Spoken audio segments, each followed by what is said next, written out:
ಕುಲ ನೀಡೋದಕ್ಕೆ ಗಂಡನ ಅನುಮತಿ ಬೇಕಾ ಅನ್ನೋದಕ್ಕೆ ಸಂಬಂಧಪಟ್ಟಂತೆ ತೆಲಂಗಾಣ ಹೈಕೋರ್ಟ್ ತನ್ನ ಒಂದು ಮಹತ್ವದ ತೀರ್ಪಿನಲ್ಲಿ ದೀರ್ಘವಾಗಿ ಚರ್ಚಿಸಿದೆ.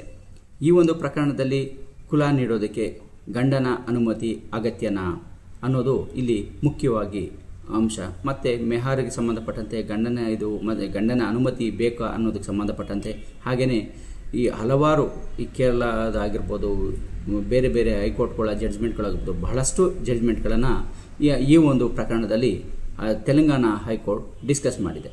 ಈ ಒಂದು ಪ್ರಕರಣದ ಪೂರ್ತಿ ಅಂಶವನ್ನು ನೋಡೋದಕ್ಕಿಂತ ಮೊದಲು ನೀವಿನ್ನೂ ನಮ್ಮ ಚಾನಲ್ಗೆ ಸಬ್ಸ್ಕ್ರೈಬ್ ಆಗಿಲ್ಲ ಅಂದರೆ ಸಬ್ಸ್ಕ್ರೈಬ್ ಆಗಿ, ಹಾಗೆ ಬೆಲ್ ಬಟವನ್ನು ಪ್ರೆಸ್ ಮಾಡಿ.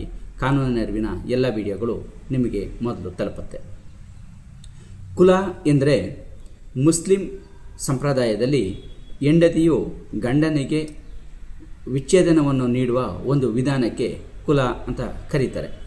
ಈ ರೀತಿಯಲ್ಲಿ ಹೆಂಡತಿ ಗಂಡನಿಗೆ ಒಂದು ವಿಚ್ಛೇದನವನ್ನು ನೀಡಬೇಕಾದ್ರೆ ಹೆಂಡತಿ 3 ಪ್ರಮುಖ ಅಂಶಗಳನ್ನು ಫಾಲೋ ಮಾಡಬೇಕಾಗತ್ತೆ. ಅದರಲ್ಲಿ ಫಾಲೋ ಮಾಡಬೇಕಾಗಿತ್ತು ಇಲ್ಲಿವರೆಗೂ. ಈ ತೀರ್ಪು ಬಂದ ನಂತರದಲ್ಲಿ ಅದರಲ್ಲಿ ಒಂದು ಪಾಯಿಂಟ್ ಇಲ್ಲ. ಅದರಲ್ಲಿ ಮೊದಲನೇದಾಗಿ ಮೆಹರನ್ನು ಏನು ಪಡ್ಕೊಂಡಿರ್ತಾಳೆ ಮದುವೆ ಸಂದರ್ಭದಲ್ಲಿ ಅದನ್ನು ವಾಪಸ್ ಕೊಡಬೇಕಾಗಿರುತ್ತೆ. ಎರಡನೇದಾಗಿ ಗಂಡನ ಅನುಮತಿ ಪಡ್ಕೋಬೇಕಾಗತ್ತೆ ಮತ್ತು ಅದಕ್ಕೆ ಸಾಕ್ಷಿಗಳು ಇರಬೇಕಾಗತ್ತೆ. ಇಷ್ಟು ಇದ್ದಾಗ ಅದು ವ್ಯಾಲಿಡ್ ಕುಲ ಆಗಿರುತ್ತೆ. ಅಂದರೆ ಇದರಲ್ಲಿ ಡೈವರ್ಸನ್ನು, ತಲಾಖನ ಗಂಡ ಹೇಗೆ ಹೆಂಡತಿಗೆ ನೀಡಲಿಕ್ಕೆ ಅವಕಾಶ ಇದೆಯೋ ಅದೇ ರೀತಿಯಲ್ಲಿ ಇಸ್ಲಾಂ ಸಂಪ್ರದಾಯದಲ್ಲಿ ಕುಲ ನೀಡಲಿಕ್ಕೂ ಕೂಡ ಒಂದು ಕಾನೂನುಬದ್ಧವಾಗಿ ಒಂದು ಅವಕಾಶ ಇದೆ. ಹೆಂಡತಿ ಗಂಡನಿಗೆ ನೀಡುವ ಡೈವರ್ಸ್ಗೆ ಕುಲ ಅಂತ ಕರೆಯಲ್ಪಡುತ್ತೆ. ಸೊ ಈ ಕುಲ ಮುಖ್ಯವಾಗಿ ಇಸ್ಲಾಂ ಒಂದು ನ್ಯಾಯಶಾಸ್ತ್ರ ಫಿಕ್ ಏನಿದೆ ಇದರ ಒಂದು ಮೂಲದಿಂದ ಬಂದದ್ದು. ಅಂದರೆ ಇದು ಕೂಡ ಕುರಾನ್ನ ಒಂದು ಮೂಲನೇ ಆಗಿರುತ್ತೆ. ಇದಕ್ಕೆ ಮುಖ್ಯವಾಗಿ 4 ಮೂಲಗಳಿದೆ. ಒಂದು ಕುರಾನ್, ಆದಿಸ್ ಅಥವಾ ಸುನ್ನಿ, ಇಜ್ಮಾ, ಕಿಯಾಸ್. ಇವೆಲ್ಲನೂ ಕೂಡ ಅವರವರ ಒಂದು ಪಂಡಿತರೇನಿದ್ದಾರೆ, ಉಲೇಮಾಗಳು, ಅದರ ಪಂಡಿತರನ್ನ ಮುಸ್ಲಿಂ ಧರ್ಮದಲ್ಲಿ ಉಲೇಮಾಗಳು ಅಂತ ಕರೀತಾರೆ. ಇವರು ಒಂದು ವಿಜ್ಞಾನದ ಒಂದು ಆಧಾರದ ಅಡಿಯಲ್ಲಿ ಸಂಶೋಧನೆಗಳನ್ನು ಮಾಡಿ ಇವರದೇ ಆದಂಥ ಒಂದು ಮಂಡನೆಯನ್ನು ಮಾಡಿರ್ತಾರೆ. ಇವುಗಳಿಗೆ ಸಂಬಂಧಪಟ್ಟಂತೆ ಒಂದು 4 ಶಾಖೆಗಳಿದೆ. ಇದಕ್ಕೆ ಅದನ್ನ ಉದಾಹರಣೆಗೆ ಹೇಳೋದಾದರೆ ಇಸ್ತಿಯಾಜ್ ಎಂದು ಕರೀತಾರೆ. ಅಂದರೆ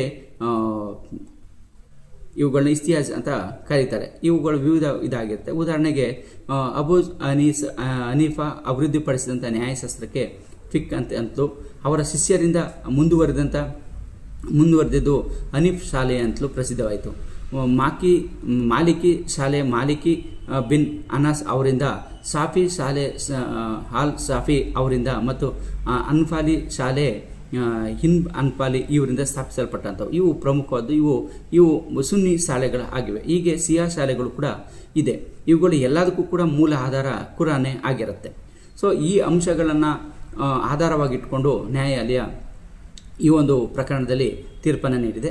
ಈ ರೀತಿಯಲ್ಲಿ ಕುಲ ಮಾಡಿಕೊಳ್ಳೋದಕ್ಕೆ ಹೆಂಡತಿ ಗಂಡನ ಅನುಮತಿ ಪಡ್ಕೊಳ್ಳೋ ಅಗತ್ಯ ಇಲ್ಲ ಅಂತೇಳಿ ತನ್ನ ಒಂದು ಮಹತ್ವದ ತೀರ್ಪನ್ನು ನೀಡಲಾಗಿದೆ. ಇಲ್ಲಿ ಪಾರ್ಟಿಯ ಹೆಸರುಗಳನ್ನು ಹೇಳಲಿಕ್ಕೆ ಬರೋದಿಲ್ಲ, ಯಾಕೆಂದರೆ ಇದು ರಿಸ್ಟ್ರಿಕ್ಟೆಡ್ ಆಗಿರುತ್ತೆ. ಸೊ ಹಾಗಾಗಿ ಈ ಒಂದು ಜಡ್ಜ್ಮೆಂಟ್ನ ತೀರ್ಪನ್ನು ಲಿಂಕಲ್ಲಿ ಕೊಡಲೇ ಆಗಿರುತ್ತೆ.